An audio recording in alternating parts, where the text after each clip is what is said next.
When your child says whatever rolls their eyes or talks back, what do you usually do? Explain, argue, raise your voice. What if I told you that reaction is actually making the behavior worse? And there's a simple 5-word response that can stop it almost instantly. Let's be honest, backtalk doesn't just feel annoying, it feels disrespectful, it feels personal. It makes you feel like, where did I go wrong as a parent? So naturally, you try to correct it immediately. The big mistake. You explain your decision, you justify your rules, you try to teach them respect. But here's the truth most parents don't realize. The more you explain in that moment, the more your child learns to argue.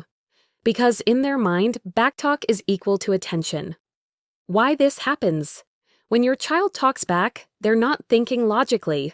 Their emotional brain is in control. And when emotions are high, logic doesn't work. So, your long explanations, they don't teach, they just fuel the argument. So what actually works? Not more talking, not louder talking, less talking.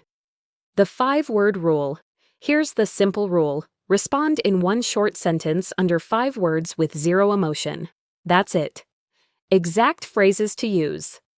When your child talks back, say things like, "Say that respectfully." "I'll listen when you're calm. That tone doesn't work." Asked and answered. And then stop talking. No lecture, no explanation, no emotional reaction. Let's see how this works in real life. Your child says, "You never let me do anything."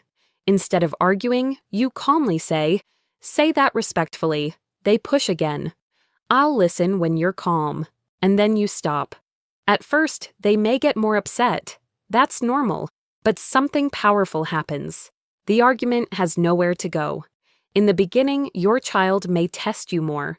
This is normal. But if you stay consistent, they quickly learn. Backtalk doesn't work. Calm communication does. Remember, your goal is not to win arguments. Your goal is to teach your child how to communicate with respect. If you found this helpful, like and subscribe for more powerful parenting tips. And comment below. What's the most common thing your child says when they talk back?